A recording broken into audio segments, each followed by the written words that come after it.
The church held 26 people. Clara counted them twice, not because she was bored, though grief, when it comes in the dry, concrete-heavy kind, can look a lot like boredom from the outside, but because counting was easier than feeling.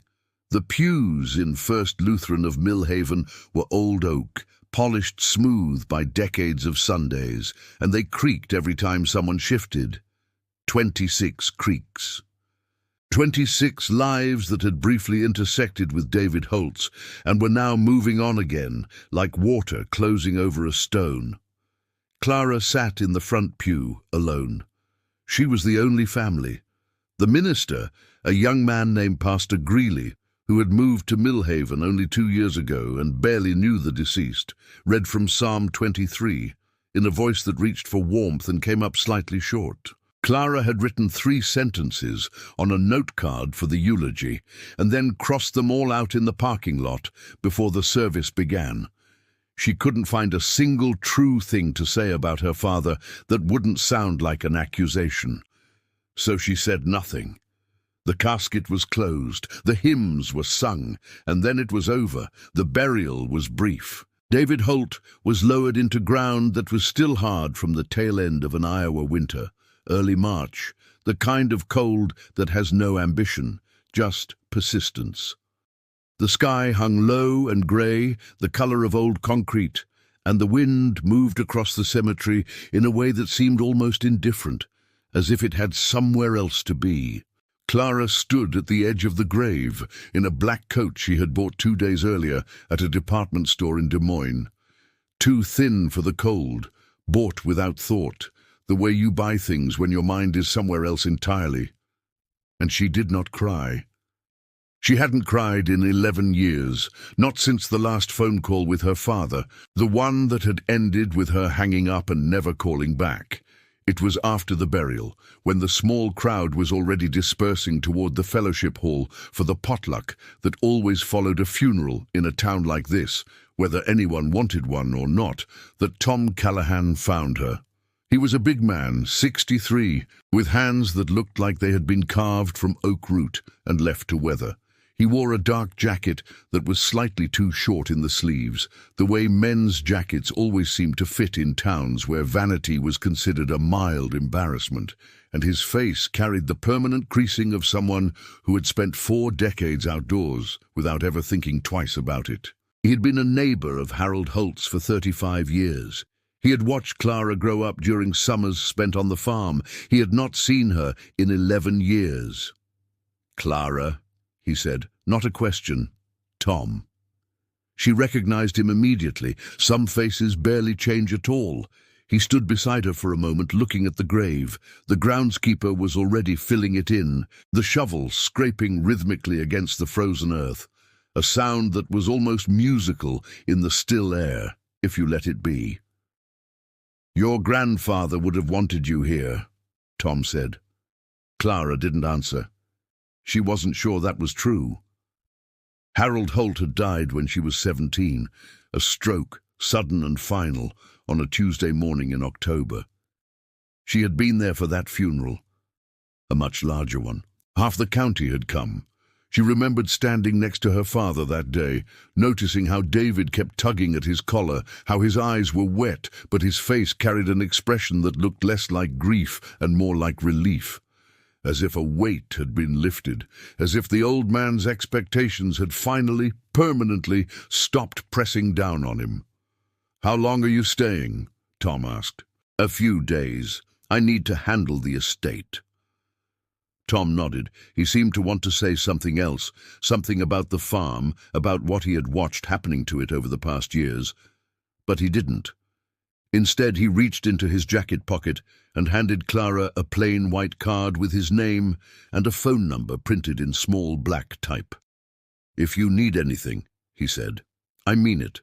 Clara took the card without looking at it and slipped it into her coat pocket. She drove to the farm that afternoon, after the fellowship hall, after the casseroles and the quiet small talk, and the careful way people looked at her, not with suspicion exactly, but with a kind of assessment, as if trying to determine how much of her father she had inherited. The Holt farm sat 7 miles outside of Millhaven, at the end of a county road that turned to gravel after the last mailbox. Clara hadn't driven this road in over a decade, but her hands remembered every curve. The muscle memory was still there, buried somewhere beneath the layers of highway miles and city traffic and the life she had built specifically to be as far from this place as possible. The first thing she noticed was the fence, the long stretch of post and wire that ran along the north side of the property, the one Harold had built the summer Clara turned 12, the one she had helped him with, holding the wire taut while he drove the posts into the ground with a hydraulic driver that vibrated up through her arms, was down, not just sagging, flat. Sections of it lay in the mud, like something that had simply given up. The second thing she noticed was the silence. Not the good kind. Not the silence that comes with open land and clear sky, the silence that feels like breathing room. This was the silence of something stopped, of equipment that hadn't run in months, of a place that had been held together by one man's stubborn daily routine, and when that routine ended, everything had simply ceased. Clara parked in the gravel drive and sat in the car for a long time before getting out. The farmhouse was a 2-story white clapboard, the kind that had been beautiful once, in the way that plain things are beautiful when they are well kept, and was now just standing. The paint was peeling in long strips along the eaves. One of the shutters on the upstairs window hung at an angle, attached by a single hinge. The porch sagged in the middle, the boards soft with rot. She unlocked the front door with the key the lawyer had given her, the same lock Harold had installed 30 years ago, a Schlag deadbolt that still worked perfectly, and stepped inside. The smell hit her immediately. Old coffee, dust, and beneath both of those, something she couldn't name, a dry, faint warmth that was simply the smell of a house where one person had lived alone for a very long time. Clara stood in the entryway and breathed it in, and for the first time since she had arrived in Millhaven, something shifted inside her chest. Not tears, something quieter, a recognition, the smell of a place she had once loved, now carrying the weight of everything she had left behind. The kitchen was where David had spent most of his time. The table was buried under papers, bills, receipts, unopened envelopes with red lettering on the outside. A coffee mug sat on the counter, unwashed, with a dark ring of dried coffee at the bottom. The refrigerator hummed. Clara picked up the mug, turned it in her hands. A plain ceramic mug, white with a chip on the rim that had been there for years, and set it back down. She spent the first evening sorting through the papers on the kitchen table. It took 3 hours. By the time she finished, she had organized them into 3 piles: bills, bank statements, and everything else. The bills were stacked thick, thicker than she had expected. The bank statements were worse. The farm was in debt. Not a small debt, the kind that accumulates over years when equipment breaks down and doesn't get fixed, when yields fall short season after season, when a man drinks too much and makes decisions in the late afternoon that he wouldn't make in the morning light. Clara added the numbers on a legal pad, column by column, her handwriting small and precise, and when she was finished, she stared at the total for a long time. Then she turned off the kitchen light and sat in the dark. She didn't sleep in the house that night. She drove back into Millhaven and checked into the Comfort Inn off the highway, the only motel within 20 miles, and lay on the bed in her clothes, staring at the ceiling, listening to the distant hum of interstate traffic. She thought about calling Marcus, her boyfriend. 3 months in, still new enough that his name felt like something she was trying on rather than something she had committed to wearing. She didn't call. She didn't know what she would say. In the morning, she went back to the farm. The weather had shifted, still grey but softer, the kind of March day in Iowa where the air holds just enough warmth to suggest that spring is somewhere nearby, even if it hasn't arrived yet. She walked the property, all of it, starting at the barn and heading out along the fields, following the same paths her grandfather had walked every day of his life on this land. The fields were brown and mostly bare, the remnants of last year's corn crop, the stubble still standing in uneven rows. But it was good land. Even after 11 years away, Clara could see that. The soil was dark and deep, the kind of black Iowa topsoil that could grow almost anything if someone was willing to put in the work. The land itself was not the problem. The land was fine. The land was patient, the way land always is. She found the tractor in the barn. It was Harold's, a 1997 John Deere 6510, green and yellow. It built with a solidity that suggested it would outlast everything around it. Harold had maintained it with a care that bordered on devotion. Clara remembered the sound of it, the deep, steady rumble that drifted through the kitchen window on summer mornings when Harold started it up before dawn, before the rest of the world was awake, before the day demanded anything of him except that he show up and do the work. The tractor was dusty now. A thin film of grit covered the cab, the hood, the tires, but it was intact. Clara ran her hand along the fender, feeling the cold metal under her fingertips, and stood there for a moment in the half-light of the barn, not moving. She didn't start it. Not yet. Me see. That evening, back at the motel, Clara found her father's phone in a box of personal effects the lawyer had given her. An old Samsung, the password written on a piece of tape stuck to the back. Harold, 1947, the year of her grandfather's birth. Clara unlocked it and scrolled through. There wasn't much. A few text messages from a woman named Linda in Ames. Some Google searches about weather and grain prices, and a voice memo dated 2 weeks before David died, recorded at 2:14 in the morning. Clara pressed play. Her father's voice filled the small motel room, rough, slightly uneven, the way it always sounded late at night, the way it had sounded on every phone call Clara could remember in the years when they still talked. Clara, I know you won't hear this, I know you don't answer, but I want you to know that I found your grandfather's old logbook, the one he kept in the barn all those years. Every field, every season, every decision he ever made, it's all in there, and I've been reading it, and I think... A pause, a long breath drawn in through the nose. I think I understand now what he was trying to teach me. All those years, I think I finally understand what he meant. The message ended. Clara set the phone down on the nightstand and lay back on the bed and stared at the ceiling for a long time. The highway hummed outside the window. Somewhere a truck shifted gears on the interstate, a sound so distant and so ordinary that it might as well have been the sound of the world breathing. She thought about her grandfather. She thought about her father. She thought about the logbook, wherever it was, and about 11 years of silence, and about the way the dust had settled on the tractor in the barn, like a thin grey skin over something that was still underneath alive. Greg Whitfield was exactly what Clara had expected. Mid-40s, clean-shaven, wearing a jacket that was too nice for a small-town diner, but not so nice that it announced itself.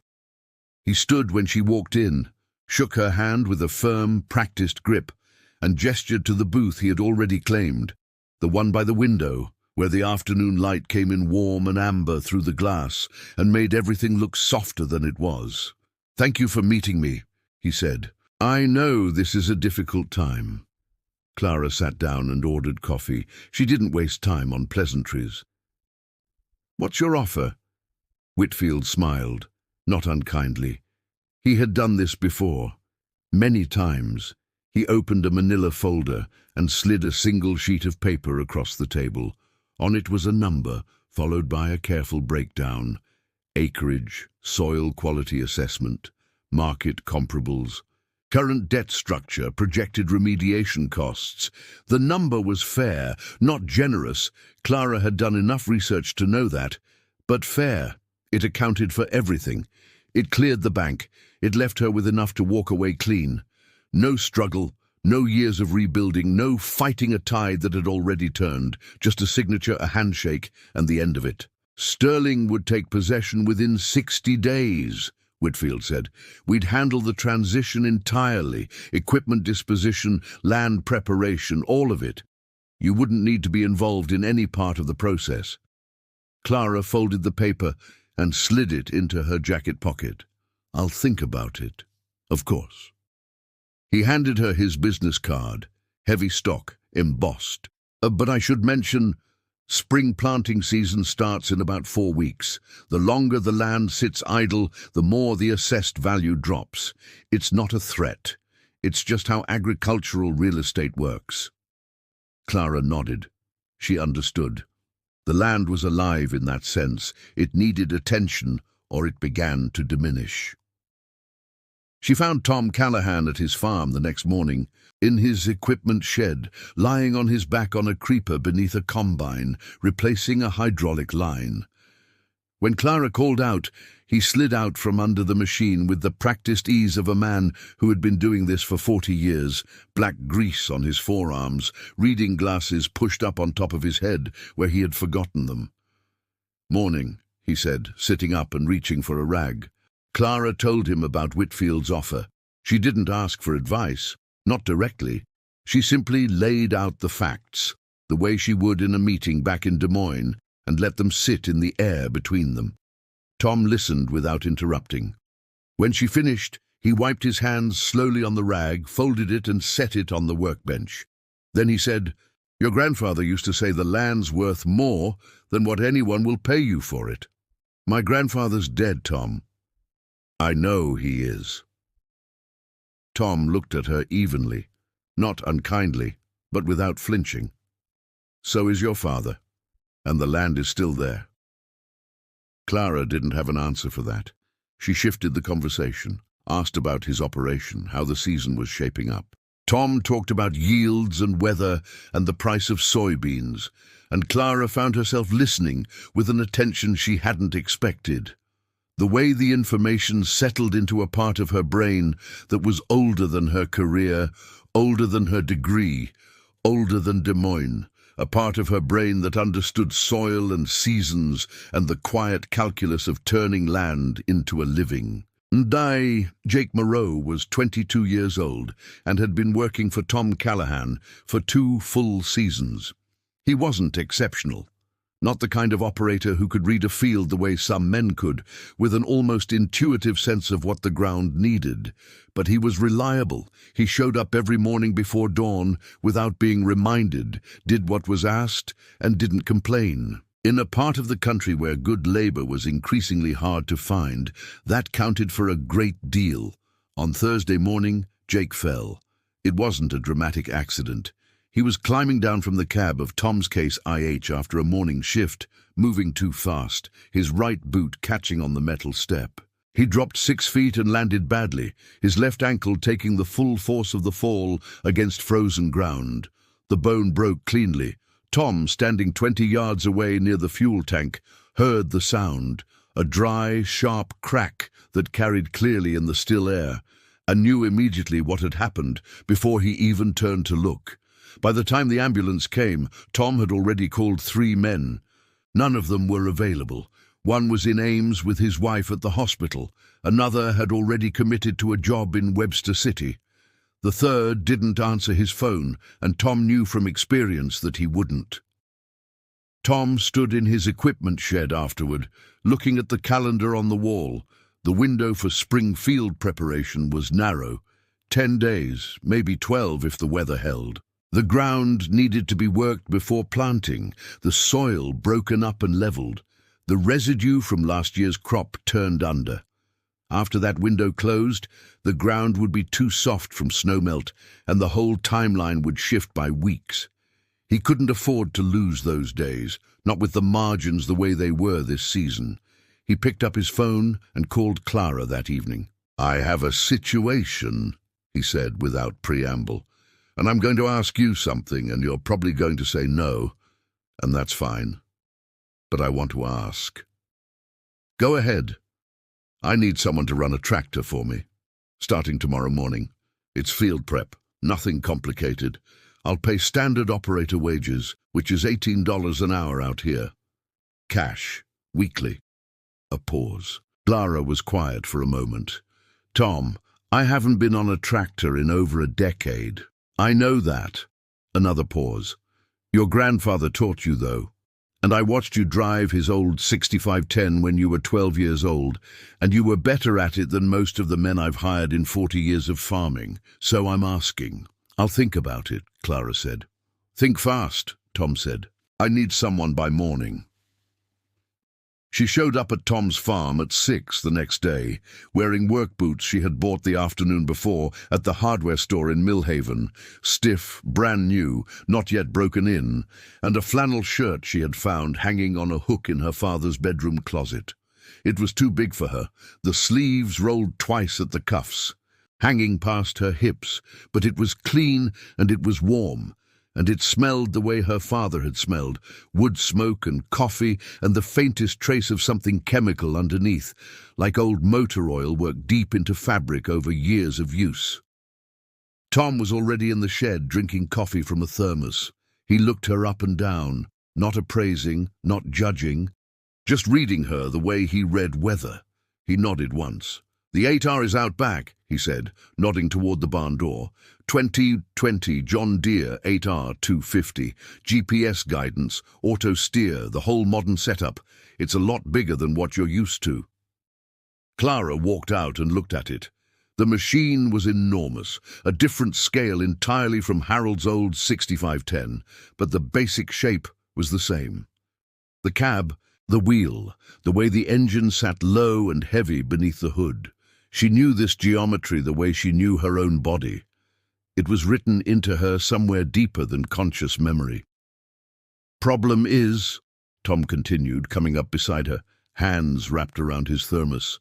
Jake was running it yesterday before he fell, left it with the GPS calibration slightly off. I spent an hour this morning trying to troubleshoot it, and I can't find the issue.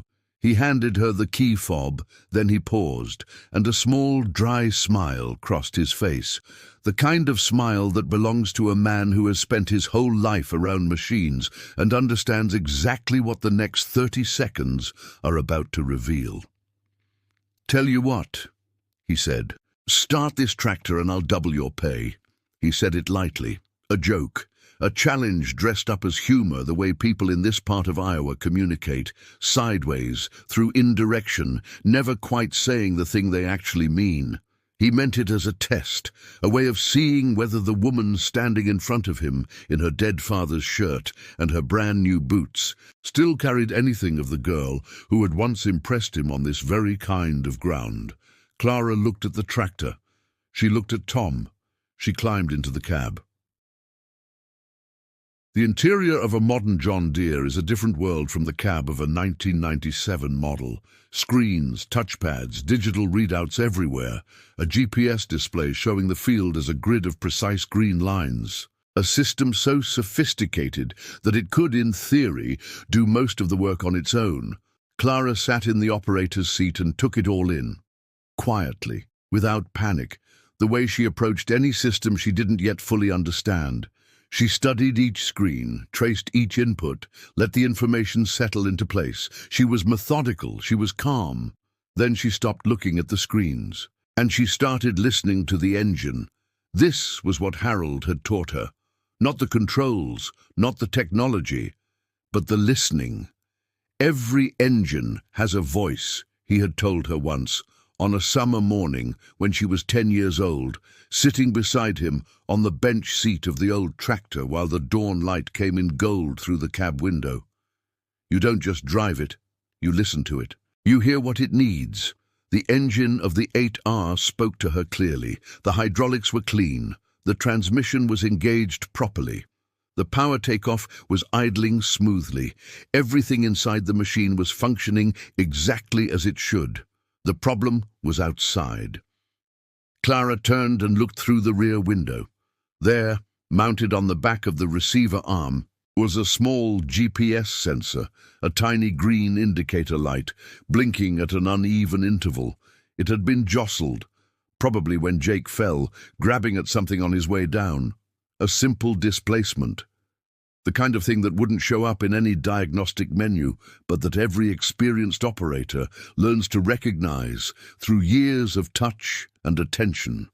She shut the cab door, climbed back down, walked to the back of the tractor and found the sensor housing.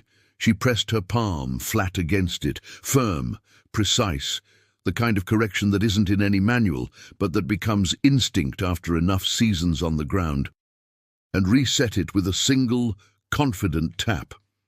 She climbed back into the cab. The GPS display steadied.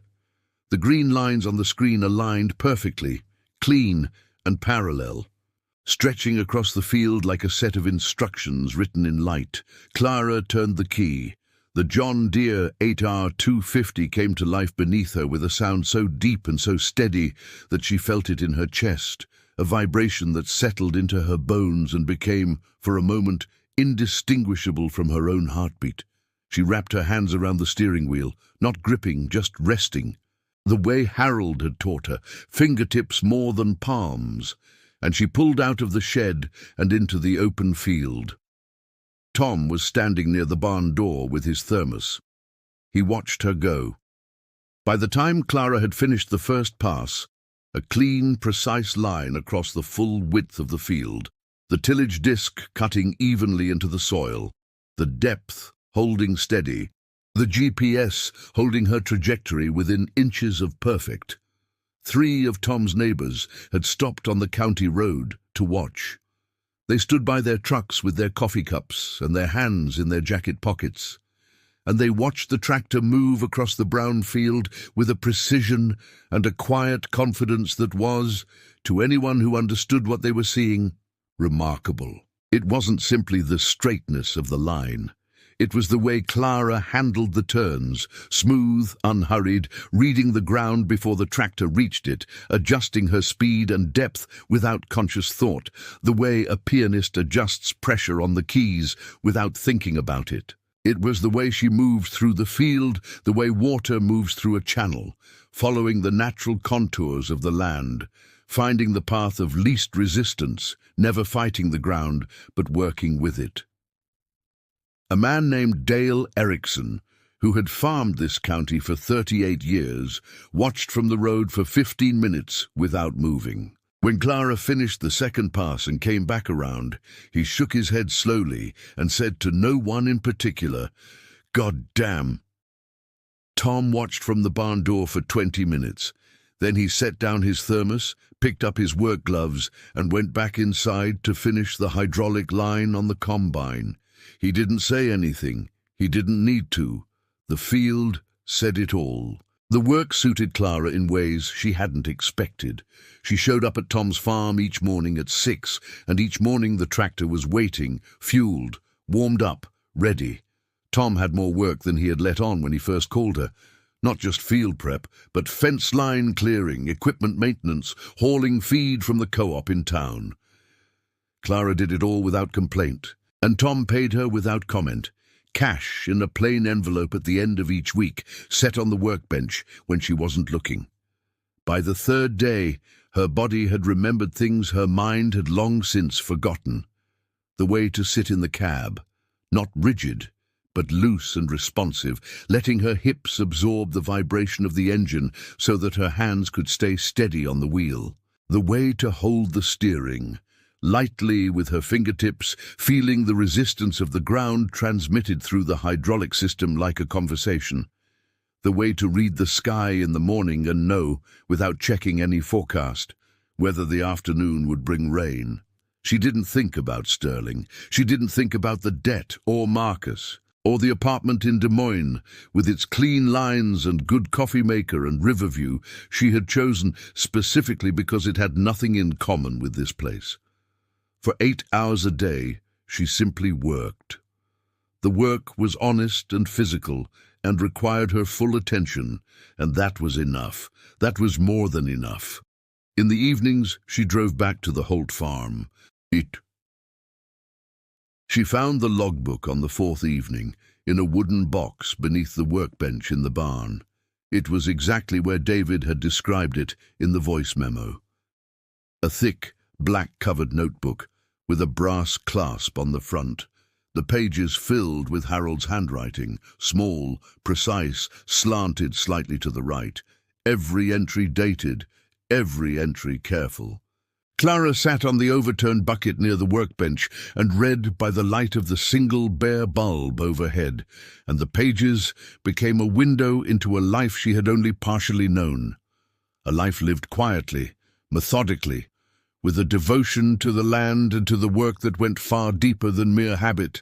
The entries were meticulous: weather observations, soil conditions, planting decisions and the reasoning behind them, equipment maintenance logs, yield records going back decades, tracked by hand in columns of neat numbers. But woven through the farming data, like threads of a different color in plain cloth, were the personal entries. Brief, understated, revealing more than Harold probably intended. July 22, 1995. Clara figured out the hydraulic pressure issue on the 6510 before I did. She was listening to the engine, the way I taught her. She's 13. I think she understands this land better than David ever will. Clara read that line 3 times. She sat with it for a long time, feeling its weight, not the weight of the compliment, but the weight of what it implied. The quiet, private acknowledgement of something Harold had never said out loud, the way he had seen her, the way he had known. There were entries about David too, fewer of them, shorter and harder to read. November 3rd, 2001. David came by. He's been drinking again. Didn't say much. I think he knows the farm is falling behind. I don't know how to help him. I never knew how to help him. That's always been my failing, not his. Clara closed the logbook and sat in the silence of the barn. The bare bulb flickered. A draught moved through the space, cold, carrying the smell of old hay and rust, and the particular earthy dampness that barns hold all winter long, waiting for spring to release them. She opened it again. She kept reading. The conversation with Ruth Peterson happened on a Tuesday. Ruth lived 2 miles down the county road in a small house with a blue door and a garden that was still dormant beneath a crust of dirty snow. Clara stopped there on the way back from Tom's farm. On an impulse she couldn't quite explain, a feeling that she needed to hear something she didn't want to hear, and that Ruth was the person who would say it without softening it. Ruth was 76, with sharp eyes and a directness that came from decades of watching a small town change around her. She had known everyone in the Holt family: Harold, David, even Clara's mother, who had left when Clara was 4 and disappeared into a life that Clara had eventually stopped asking about. Ruth made coffee without being asked and set 2 cups on the table and sat down across from Clara and waited. "I found Harold's logbook," Clara said. Ruth nodded, as if she had expected this. "He wrote about my father, about how he couldn't reach him." "Harold loved your father," Ruth said, "but he loved him the way a man loves something he's disappointed in, which isn't the same as loving it freely. It's harder than that. It's love with a fist clenched inside it." Clara wrapped her hands around the coffee mug. The kitchen was warm. A wood stove in the corner, the heat radiating out in steady waves. Outside, the light was fading in that slow, long way it does in Iowa in early spring, the sky going from grey to pink to a deep, bruised purple. "David left a voice memo," Clara said. 2 weeks before he died, he said he'd been reading the logbook. He said he finally understood what Harold was trying to teach him." Ruth was quiet for a moment. Then she said, "Your father was not a bad man, Clara. He was a broken man. There's a difference, and it matters. He drank. He let the farm fall apart. He did all of those things." Ruth's voice was steady, not unkind.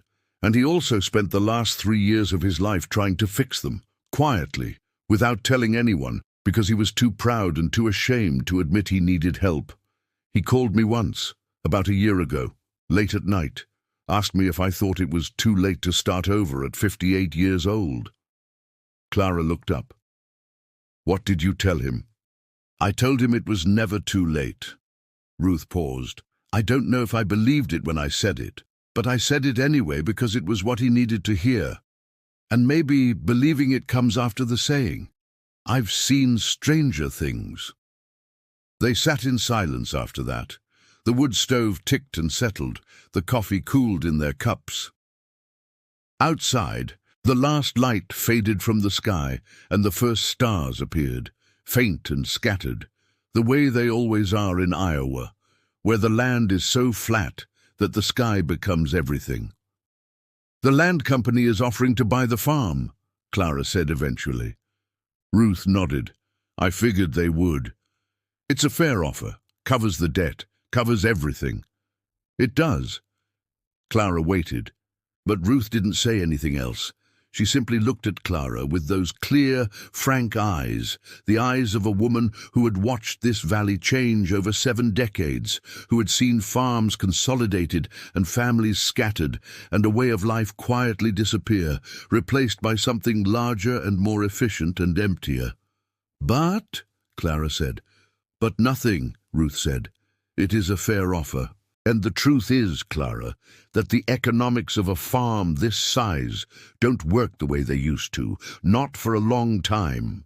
Harold made it work through sheer stubbornness and 60-hour weeks and a devotion to the land that most people simply don't have anymore. David couldn't do it. And you... She paused, choosing her words with care. You are good. Better than good. Anyone who watched you out there this week knows that, but wanting to save something and being able to save it are 2 very different things, and confusing the 2 of them is how people destroy themselves. Clara didn't argue. She knew Ruth was right.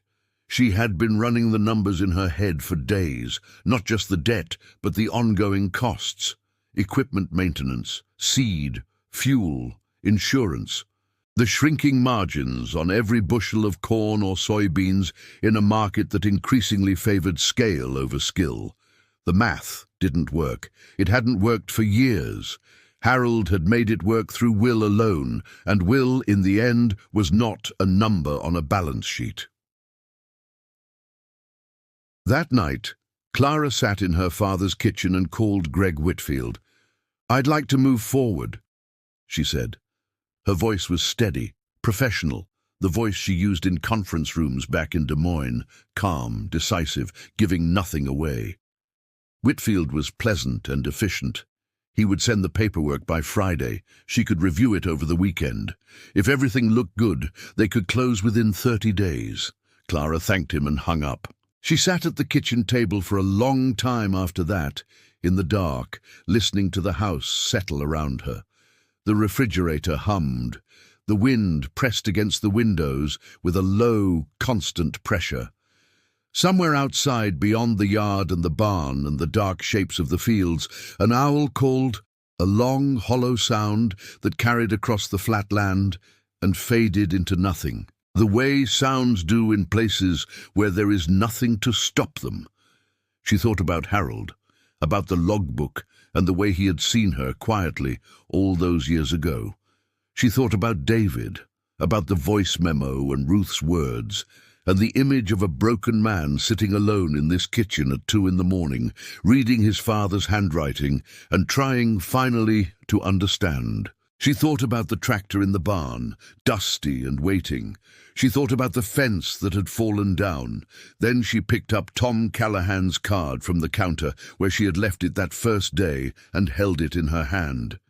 And she did not call him. Not yet. The paperwork arrived on Friday, as promised. A thick envelope from Sterling Agricultural Partners with Greg Whitfield's signature on the cover letter and 8 pages of legal language inside. Clara set it on the kitchen table and did not open it. Instead, she spent Saturday morning in the barn. She cleaned Harold's tractor, not because it needed to be done. If Sterling took the property, no one would ever ride it again. She cleaned it because it felt necessary. like an act of respect owed to a machine that had served her grandfather faithfully for 26 years, that had been maintained with a care that went beyond practicality into something closer to reverence. She wiped down the cab with a soft cloth, polished the gauges until they caught the light, oiled the hinges on the door until they swung silently. She cleaned the engine compartment with a rag and a can of degreaser, removing the dust and the grime layer by layer until the green paint gleamed dully under the bare barn light. Not like new, but like itself again. Like what it had always been beneath the neglect. When she finished, she sat in the cab for a long time. The key was in her hand. She turned it, not all the way. Not enough to start the engine, just enough to bring the gauges to life. The fuel gauge read half full. The oil pressure was steady. The old machine was still in good condition. Underneath everything, Harold had built it to last. She was thinking about the logbook, specifically about the last entry. Dated September 12, 2023, written in a hand that was shakier than the earlier years. The letters leaning more heavily to the right, as if they were growing tired of standing upright. The land remembers everything. Every seed planted, every harvest taken, every year of rain and drought and wind. It holds all of it. That's the thing people don't understand about farming. You don't own the land. You're just the latest person to listen to it. And if you listen well enough, it tells you what it needs. Clara sat in the cab of the old tractor with the key in her hand, and she thought about listening. She called Tom on Sunday morning. "I need to talk to you," she said. "Not about the tractor, about something else." They met at his kitchen table, scarred oak, covered in seed catalogues and weather printouts and the accumulated paper debris of a working farm. Tom made coffee the way he did everything, efficiently, without ceremony. He set a mug in front of Clara and sat down across from her and waited, the way he always waited, patient, unhurried, letting the other person find their way to the thing they needed to say. Clara had spent the previous night working through numbers, not the simple ones, not the debt and the sterling offer and the monthly costs she had already calculated a dozen times. The other numbers, the ones that involved possibility rather than certainty. She had pulled up agricultural databases on her laptop, studied commodity projections, looked at what other small operations in Iowa were doing, the ones that were surviving, the ones that had found ways to make the math work in a world that had moved against them. "I don't want to sell the whole farm," she said. Tom raised an eyebrow but said nothing. "Sterling's offer covers the debt with about 40,000 left over. But if I sell only the north and east fields, the large acreage, and keep the south 40 and the barn and the house, I can still clear the bank. The south 40 is good ground, but it's too small for Sterling to bother with. It's not worth their paperwork." Tom nodded slowly, he was following. "But it's big enough for specialty crops, organic vegetables, heritage grains. The margins are different from conventional agriculture, higher per acre, lower volume. The work is different too, more labor-intensive, more hands-on." Clara paused. "There's a market for it. Not a huge one, but a real one. I've been looking at what other operations are doing within 100 miles of here. There are a handful that are making it work." "You'd have to be here," Tom said.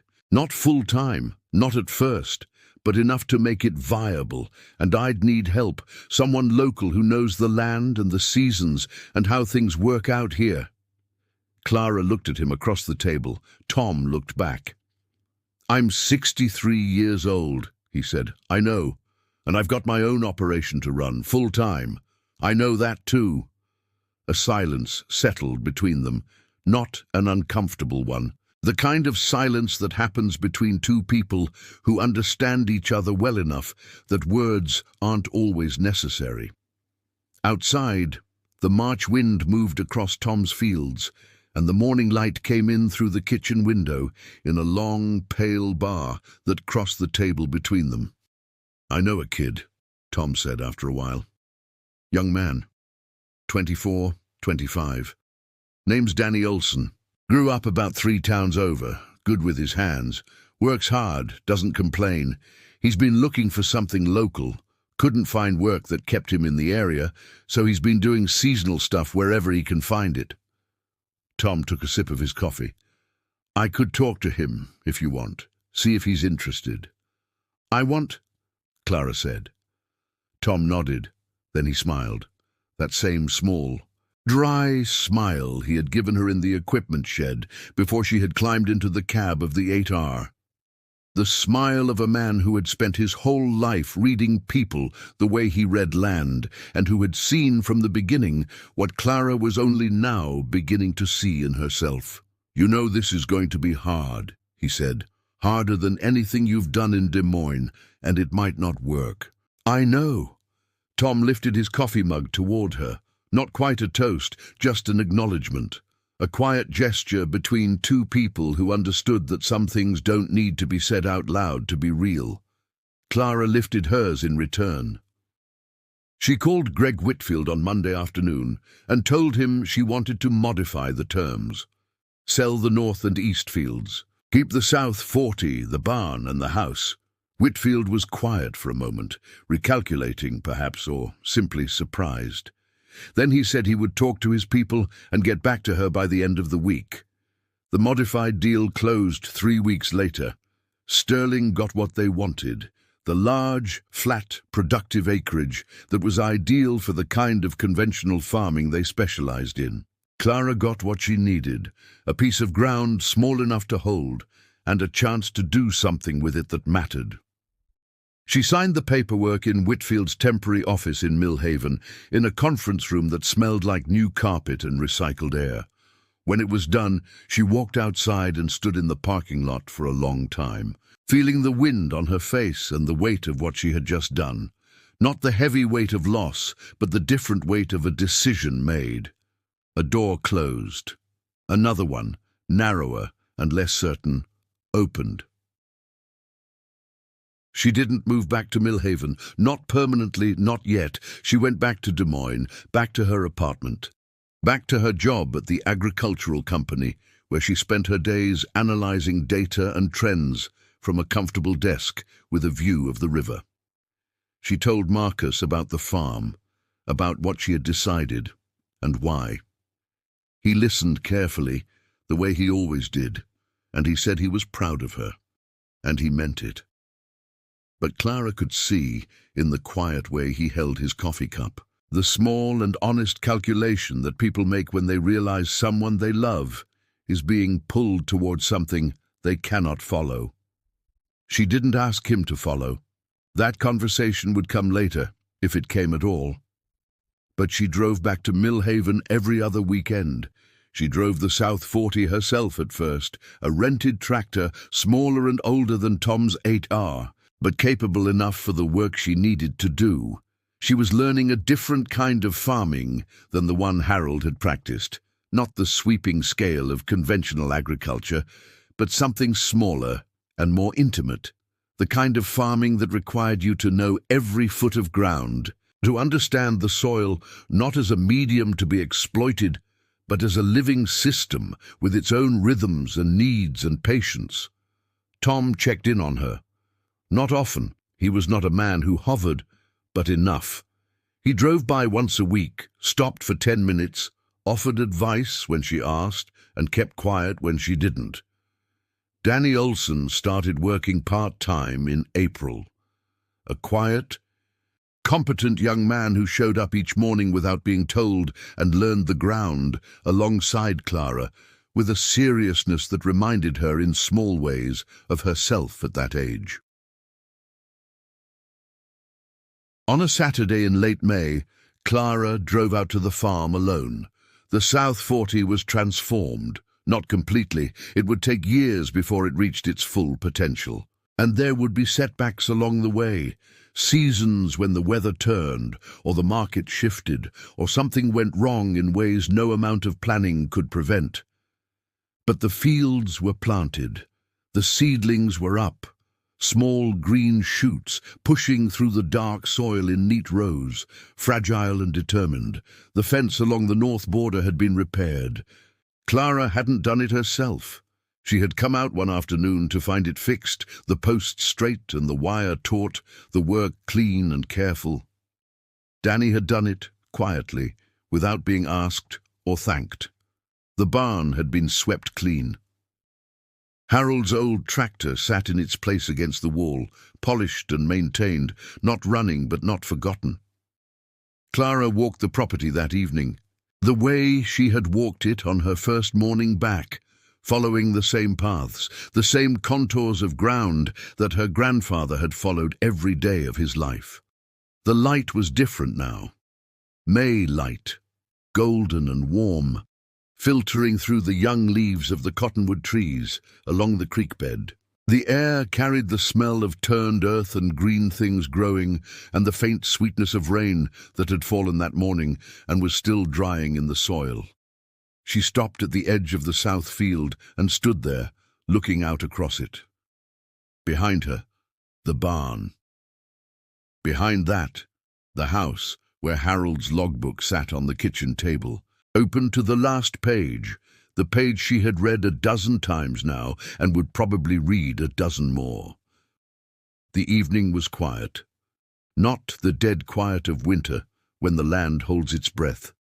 This was the living quiet of spring, full of small sounds, the creek running over stones, the wind moving through the cottonwoods, the distant call of a red-tailed hawk circling high above the flat ground. Somewhere on the horizon, a tractor rumbled. Someone else's farm, someone else's work, the endless, patient labor of turning land into something that feeds the world. Clara stood at the edge of her field and listened, not to anything in particular, to all of it, to the land, the way Harold had taught her to listen, not with her ears alone, but with her hands and her feet and the deep, quiet part of herself that had never truly left this place, no matter how far she had gone or how long she had stayed away. Then she turned and walked back toward the house. The kitchen light was on, warm and yellow in the gathering dusk, and the door was unlocked, and the coffee was still warm on the stove, and the evening stretched out ahead of her, unhurried, uncertain, and hers.